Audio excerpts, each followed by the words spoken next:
एक तो पता नहीं किसने अफवाह फैला के रखी हुई है कि मेरा यूट्यूब चैनल है और मुझे उसमें बहुत सारी कमाई होती है। तो अभी जलन के बारे कई तो मेरी वीडियो को लाइक भी नहीं करते हैं। पड़ोसियों की बात कर रही हूँ, अपने रिलेटिव की बात कर रही हूँ, भाईटी फैमिली की बात नहीं कर रही हूँ। कि कई बार ऐसा होता है कि मैं दो बार भी वीडियो बनाती हूँ, फिर उसको अपलोड नहीं कर पाती हूँ। और सच्ची बात बताऊँ, मुझे लगता है कि नज़र लगती है। मैंने बहुत बार नोटिस किया है, जब भी मैं वीडियो बनाती हूँ या कोई भी मुझे देखता है, चाहे पास पड़ोसी हो कोई भी हो, तो मैं उस दिन वो वीडियो अपलोड ही नहीं कर पाती हूँ। ये पता नहीं मेरा अंधविश्वास है या ये एक सच्चाई है, मुझे लगता है कि नज़र लगती है। और मैं एक और बात भी देखी है कि अभी कुछ मतलब 5-6 महीने से कुछ ऐसा हो रहा है। देखो, गार्डनिंग तो मैं 2023 से करती हूँ और गार्डनिंग से पहले मैं खेती बाड़ी भी किया करती थी। ऐसे नहीं है कि हमने सिर्फ एक गार्डनिंग की है। देखो फ्रेंड्स, ज़िम्मेदार फैमिली से हूँ और बहुत सारी खेती की है, हाथों में छाले भी पड़े हुए, इतनी सारी कुदारियाँ खुरपियाँ। जो आप सभी को मालूम है कि मेरा जो जन्म स्थान है वो हिमाचल प्रदेश की हसीन वादियाँ हैं। तो हमने बहुत सारा काम किया है, पीठ पर बहुत सारे हमने बोझे ढोए हैं, बहुत सारी लकड़ियाँ ढोई है, कील्टू में भर भर के ढोई है। तो ये गार्डनिंग करना मेरे लिए कोई बहुत बड़ा काम नहीं है। ये मैं कोई थकती भी नहीं हूँ, क्योंकि ये काम, अरे ऐसे ये काम तो मैं चलते फिरते कर लूँ। गार्डनिंग करना मेरे लिए कोई मुश्किल नहीं है और ना मैं इसमें थकती हूँ, चाहे घर के काम हो चाहे गार्डनिंग के काम हो, कोई मुश्किल नहीं है मेरे लिए। पर हाँ, कभी मुझे ऐसा लगता है कि नज़र आपको लग जाती है कई बार। ऐसा अननेसेसरी सा भी मतलब कई बार ना, जब मैं गार्डन में होती हूँ या घूमती फिरती हूँ, तो मुझे ना कई बार बड़ी अजीब सी फीलिंग आती है, बड़ी नेगेटिविटी सी फील होती है। वो मुझे नहीं मालूम कि ये बात सच है कि झूठ है। तो हाँ, मुझे कई बार नेगेटिविटी का फील होता है, क्योंकि एकदम से घबराहट होना या एकदम से आपको अच्छा सा फील हो जाना, तो कुछ तो होता होगा। तो चलो छोड़ो वो बातें छोड़ो। तो फिर मैं अपनी दुख भरी बात आपके साथ शेयर करती हूँ, क्योंकि आप सभी को मालूम है कि नानक दुखिया सारा संसार दुखी है ना। तो ये बात तो आप सभी को मालूम है। तो बात हुई फ्रेंड्स शुक्रवार और शनिवार की बात है कि 2 दिन ये जेडे बादल भरा जी है ना, अपने बादल ये बड़े ऐसे ही मंडरा रहे थे, झूम झूम के आने वाले थे। तो उस दिन ऐसा भी हुआ, शुक्रवार और शनिवार के दिन ना तो हमारे सरकारी पानी आया और 2 दिन बादल छाए रहे, और शनिवार की सुबह थोड़ी सी बारिश भी हुई, लगभग 15 मिनट की बारिश हुई। तो उसके बाद ठीक है कि मैंने मेरे पौधों को पानी दे हो गया। तो संडे का दिन भी ऐसा हुआ कि संडे के दिन क्या हुआ कि पानी बिल्कुल सारा दिन पानी नहीं आया। टंकी एक खाना एक मतलब थोड़ा सा रहता था टंकी का पानी, तो वो भी ख़त्म होने वाला था। अरे इतनी परेशानी संडे के दिन हुई मुझे, मतलब सिर्फ मैं रोई नहीं हूँ और सभी को फिक्र है। ये था कोई बोल रहे हैं कि साडे जेड़ा पीने नूं पानी नहीं है, कोई कहता साडे नहाने नूं पानी नहीं है, और मेरे को एक ही चिंता कि मेरे पौधों के लिए पानी नहीं है। तो एक दीदी तो बोले यार तेरे को तो पौधों की पड़ी हुई है। मैंने कहा यार पड़ी तो उसी की हुई है, अभी क्या करूं। पीने का पानी ऐसा है ठीक है, मुझे ऐसे कि पीने का पानी तो बाहर हमारे गुरुद्वारा साहब में टंकी लगी हुई है। बाहर हमारे जो पेयजल बहुत सारे हैं अपने यहाँ जो धार्मिक स्थान होते हैं, जैसे गुग्गा जहारवीर जी की है, माड़ी पर होते हैं, सिंह सीधा के वहाँ पर होता है। मतलब पानी की कोई टेंशन नहीं है। क्या बोलो उसको, चाहे एक पानी का टंक मंगा लो, उसकी नहीं टेंशन होती है। तो पौधों की इतनी टेंशन रहती है। और पूरा संडे मतलब सिर्फ रोई नहीं हूँ मैं। तो संडे के दिन फिर शाम को फिर जब स्वामी जी आए, स्वामी जी ने देखा कि पानी नहीं है, तो इन्होंने सरपंच साहब को फ़ोन किया कि कहते ऐसे ऐसे पानी नहीं आ रहा हमारे, तो पानी छोड़ो। तो उन्होंने मान लिया, क्योंकि भाई एक बात बताऊँ फिर, जो पंजाबी लोग होते हैं ना, बहुत ही ज़्यादा नेक दिल के होते हैं और बहुत ही ज़्यादा मददगार होते हैं। तो सरपंच साहब ने क्या करा, शाम को पानी चला दिया और हम सभी ने पानी भर लिया, रज के पानी भर लिया। और फिर मतलब मेरे को ऐसी नींद आ गई, मतलब मैं भागोगी। चलो शुक्र है पौधों को तो बारिश होगी थी, पौधों को पानी तो था वो लगा हुआ, तो चलो हो गया, टंकी भी भर गई। तो मैं कल सुबह जो है कल सोमवार था ना, तो मैं सुबह जल्दी उठी, क्योंकि मैंने मुझे मेरी प्यारी ऑर्गेनिक संतोष गार्डनिंग DST जी ने बोला कि जैसे जी पौधों को मतलब खाद भी दे दो। मतलब खाद तो मैंने कुछ दिन पहले दे दिया था, इसमें किचन कंपोस्ट का दे दिया था। फर्टिलाइज़र मेरे पास बहुत सारा होता है किचन का, अभी भी एक डोलू भर के, डोलू मतलब कि बहुत छोटी सी बाल्टी होती है, उसमें चने वगैरह का पानी वो तो बथेरा रहता है। तो फिर भी मैंने सोचा कि चलो थोड़ा सा एक स्ट्रॉन्ग सा इसमें फर्टिलाइज़र दे देती हूँ। तो मुझे परसों चौथे जो ये भतीजा है ना, ये सामने जो घर है ना, ये बड़ा जो हमारा जो वही हरमन पुत्र जी, उनके डैडी ने मुझे, मतलब वो भतीजा है, उन्होंने मुझे कबूतर की बीठे देते रहते, बहुत सारी बीठे देते हैं। पड़ोस में दूसरा भतीजा भी एक, वो भी दे देते हैं। तो मैंने फ्रेंड्स कल क्या करा कि देखो ये जो कबूतर की बीटू का फर्टिलाइज़र होता है ना फ्रेंड्स, ये नाइट्रोजन युक्त होता है। इससे जो है पौधों की बहुत ही तगड़ी वाली ग्रोथ होती है। देखो फ्रेंड्स, मैं कोई साइंटिस्ट तो हूँ नहीं जो इसमें इसके मिनरल वगैरह के बारे बताऊँ कि इसमें कौन कौन से मिनरल होते हैं। बस तक के नाले आपा भी दे जाते हैं, जो सीनियर गार्डनर बता देते हैं। तो मैंने एक बार देखा था कि 2024 की बात है कि मैंने किचन गार्डनिंग के इजहारवीर जी के वीडियो में देखा था। तो उन्होंने बोला था कि अगर आपके कबूतर की बीठे वगैरह होती है तो वो मिट्टी में के लिए बहुत ही ज़्यादा फ़ायदेमंद होती है।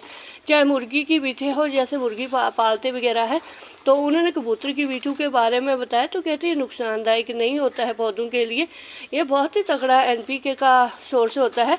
पर हाँ एक बात है फ्रेंड्स, इसको मैं अभी आप दो चाहे दोस्त को, मुझे कोई ऐसा नहीं है, अगर आपके लोकल एरिया में, आपके गांव में, आपके शहर में या कहीं किसी ने कबूतर पाले हुए हो, तो उनसे आप कबूतर की बीठे ले सकते हैं। क्योंकि हमारे तो यहाँ देखो फ्रेंड्स, हमारे यहाँ जो पंजाब में होते हैं बहुत ही नाम जीतते हैं कबूतरबाजी के, वो में बहुत सारे कबूतर रखे होते हैं। तो नहीं, मैंने ये वैसे अपने जो इधर किसान भाई वीर जी भी है, पहले भी मैंने बात बताई है कि वो वीर जी बोलते हैं हाँ कि ये बहुत महंगा, मतलब 70-80 रुपये के किलो के हिसाब से बिकता है। और हम तो खेतों में डाल देते हैं, ताकि जब वो फसल बोने से पहले थोड़ा थोड़ा क्वांटिटी में डाल देते हैं, क्योंकि ये बहुत ही ज़्यादा उपजाऊ क्षमता बढ़ाता है। मैंने भी इसका रिज़ल्ट देखा है फ्रेंड्स। जो कबूतर की बीटू का मैं फर्टिलाइज़र में भी इसको डाल देती हूँ, और ज़्यादातर मैं ड्रम में जब किचन वेस्ट वगैरह बनाना होता है ना, उसमें डाल देती हूँ। तो मुझे भी सच्ची बहुत अच्छा रिजल्ट मिला है। मैं दो चीज़ें ऑर्गेनिक ही होती है हमारी, 2-3 चीज़ें, एक गोबर खाद होता है, ये कबूतर की बीठें होती है, और किचन वेस्ट होती है। 2-3 चीज़ें हैं फ्रेंड्स जो मैं अपनी गार्डनिंग में इस्तेमाल करती हूँ। ज़्यादा जो ये एलिमेंट्स वगैरह का मुझे मालूम नहीं। आप सभी को मालूम है कि मैंने कभी इन बातों का जिक्र भी नहीं किया कि किस चीज़ में कौन सा क्या मिनरल है।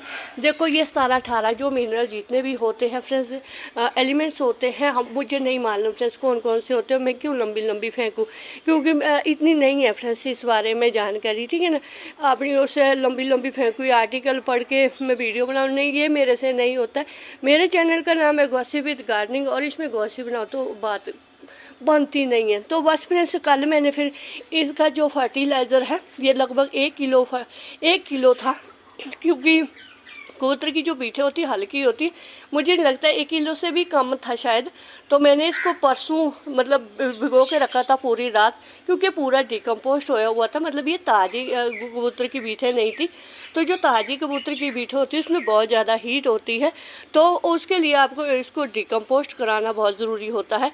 तो अभी ये वाला बचा हुआ है मेरे पास, इसको मैं स्टोर कर सकती हूँ अभी, मतलब और पौधों को भी देना है। तो कल मैंने क्या किया, पहले तो सभी यहाँ से लेकर के वहाँ से, मतलब यहाँ के जो जितने भी पौधे सभी को दिया, और 5 बाल्टियाँ जो नीचे फर्स्ट फ्लोर के लिए लेकर गई, वहाँ पर मैंने दिया। 5 बाल्टियाँ मैं थर्ड फ्लोर के लिए लेकर गई। तो आप सोच सकते हो फ्रेंड्स कि मैं कल सुबह 5 बजे उठी, और मतलब 6:30 बजे तक मैं फर्टिलाइज़र दे रही थी। तो उसके बाद मैं जब मैंने बादल तो वैसे परसों दो, क्योंकि शुक्रवार शनिवार को भी ऐसे ही भरा जी ऐदा ही मडरा रहे थे, तो मैंने सोचा आज भी ऐसे ही मडराएंगे ये। तो जब मैंने वो फर्टिलाइज़र दे दी, और मैं इतनी थक गई, मेरे कमर कहती कमर ये लचके रे बाबू जरा बच के रे वाला बात हुई थी मेरे, मतलब इतना मेरे कमर दर्द हुआ कि क्या मुझे पड़ोसियों के घर से बेल्ट लेकर आनी पड़ी, उसको बांधना पड़ा मुझे, तब जाके चैन आया। तो मेरा बेटा भी बोला कि मम्मी बस करो, इतना काम मत करो कि कहते आप पहले फिर बीमार हो जाते हैं। मैंने कहा कोई बात नहीं, कहते हैं ना काम करने से आप मरते नहीं हैं, बीमार ज़रूर हो जाते हैं पर मरते नहीं हैं। ये मेरा दादू, जो मेरे दादाजी थे, वो बोला करते थे, कहते हाँ काम लिमिट का करो पर काम ज़रूरी होता है, बिना काम के कभी भी मत रहो, आलसी मत बनो। कहते गरीब वो इंसान होता है जो आलसी होता है, पैसे से गरीब तो दुनिया भरी पड़ी है फ्रेंड्स। तो चलो फिर क्या हुआ, फिर मैंने जो वो फर्टिलाइज़र सभी चीज़ों को यहाँ भी सभी पौधों को दिया। तो उसके बाद एकदम से इतनी बारिश आई कि क्या बताऊँ फ्रेंड्स। तो मुझे एक तो हंसी आ रही थी, एक मुझे अफसोस हो रहा था। नहीं मैंने सोचा नहीं, जो अकाल पुरख वाहिगुरु जी का जो हुक्म है वही होगा, जो भी भगवान जी चाहते हैं बस वही होगा भाई। हम कौन होते हैं रूठने वाले, कुछ भी बोलने वाले, है ना। तो चलो कोई बात नहीं। तो पौधे लश्करीन है, वैसे भी बारिश हो रही थी, नहीं ऐसा नहीं कि जब भयंकर गर्मी थी मई जून में भी, तभी मेरे पौधे लश्करीन थे, क्योंकि ये सब ऑर्गेनिक मैटर से चलते हैं। तो लगे हाथ में कल सुबह मैंने ये वाला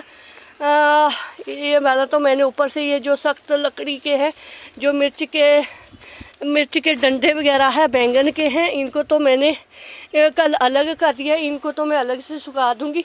तो इसमें सिर्फ वही जो पासलीन वगैरह थी और कार्डबोर्ड थे, बहुत सारे गत्ते थे, वो मैंने इसमें डाले हैं ताकि इसकी जो है उपजाऊ मिट्टी बनती रहे। क्योंकि वैसे भी हमारा जो सबसे ज़्यादा काम होता है किचन वेस्ट को ही संभालने का होता है। तो अभी सॉरी फ्रेंड्स, सॉरी सर किसको बोल दिया मैंने भाई, ऐसे ही निकल गया मेरे मुंह से। तो बस ये वाला फिर मैंने इसको रख दिया, ऊपर से थोड़ी सी मिट्टी डाल दी है ताकि ये डिकम्पोस्ट हो जाए। बहुत सारा है अभी मेरे पास ये किचन वेस्ट, नहीं मैंने ग्रो बैग मंगा लिए हैं। तो अभी जितना किचन वेस्ट होगा डायरेक्ट वो ग्रो बैग में भरेगा। तो उसके बाद फिर बाद में और जो भी सब्जियां वगैरह है वो समय के साथ साथ लगती रहेगी। तो बस यही मैंने कल काम किया फिर उसके बाद तो मैंने कोई भी काम नहीं किया। उसके बाद जब बारिश हुई मैं नीचे चली गई क्योंकि बारिश बहुत भयंकर थी। तो बेटियों ने मोमोज बनाए हैं। जो मेरी छोटी बेटी बोलती है मम्मी आप इतनी मेहनत मत किया करो, भगवान जी बहुत ज़्यादा खुश हो जाते हैं, आपको तुरंत ही इनाम मिलता है, तो आप आराम करो। तो फिर मैंने कल सारा दिन आराम किया, बहुत सारी यूट्यूब वीडियो देखी है, औरों की ब्लॉग्स देखे हैं, न्यूज़ देखी है, कुछ सीरीज़ देखी है। तो मैंने सोचा कि मस्त हम चले अपनी मस्ती में, आग लगे बस्ती में, है ना। तो कभी कभी लाइफ को एंजॉय भी करना पड़ता है। जब आप इतना सारा काम करते हैं तो आराम करना तो बनता है। तो बस फ्रेंड्स यही थी मेरी कल वाली जो सत्य घटना पर आधारित बातें होती है वही मैंने शेयर की है। और कबूतर की बिठू के बारे में मैंने आपको बता दिया है कि कबूतर की बिठू का जो फर्टिलाइज़र होता है बहुत ही तगड़ा होता है। 1 किलो लगभग 1 किलो फर्टिलाइज़र, 1 किलो बीठों से आप लगभग 100 या 50 पौधों को फर्टिलाइज़र दे सकते हैं। बहुत ही कम क्वांटिटी में देना पड़ता है उसको। अगर उसको आप सॉलिड फॉर्म में देना चाहते हैं तो सिर्फ 1 चम्मच, 1 स्पून भर के आप जो पौधे के आले दले मिट्टी में डाल सकते हैं। क्योंकि मैं वैसे उसको डालती नहीं हूँ, मुझे बहुत डर लगता है उसको डालने से, क्योंकि वो एक तो डिकम्पोस्ट वो फिर देर से होता है, पर उसको वो पौधों को जला भी सकता है। उसको मैं लिक्विड फॉर्म में देती हूँ ताकि, क्योंकि जो लिक्विड फॉर्म में जो है फ़ौरन तरीके से उसमें उसका काम करता है। और उसे मैं ज़्यादातर किचन वेस्ट और गार्डन वेस्ट में ही डाल देती हूँ, और होता तो ज़्यादातर फर्टिलाइज़र ही देती हूँ। तो तभी ये मेरी गार्डनिंग फ्रेंड्स एकदम से हरी भरी होती है और मुझे अच्छा रिजल्ट मिलता है फ्रेंड्स। तभी मैं आपको बताती हूँ, अगर आपके एरिया में मिलता है, कबूतर की बीठे मिलती है या मुर्गी पालन किसी ने मुर्गियाँ पाली हो तो उनसे भी आप वो चीज़ें ले सकते हैं। ये बिल्कुल ऑर्गेनिक मैटर होता है। कबूतर देखो फ्रेंड्स जब पत्थर खाते हैं तो पत्थर भी उनको हजम हो जाते हैं। तो आप सोच सकते हैं कि उसमें कितनी पावर होती है पेड़ पौधों के लिए। तो बहुत शुक्रिया फ्रेंड, जिंदे वास्ते रहो, वाहिगुरू जी थानू ढेरों से ढेरों कामयाबियां दे। अगर मेरे वीडियो पर आप पहली बार आए हैं तो प्लीज़ चैनल को सब्सक्राइब जरूर करें।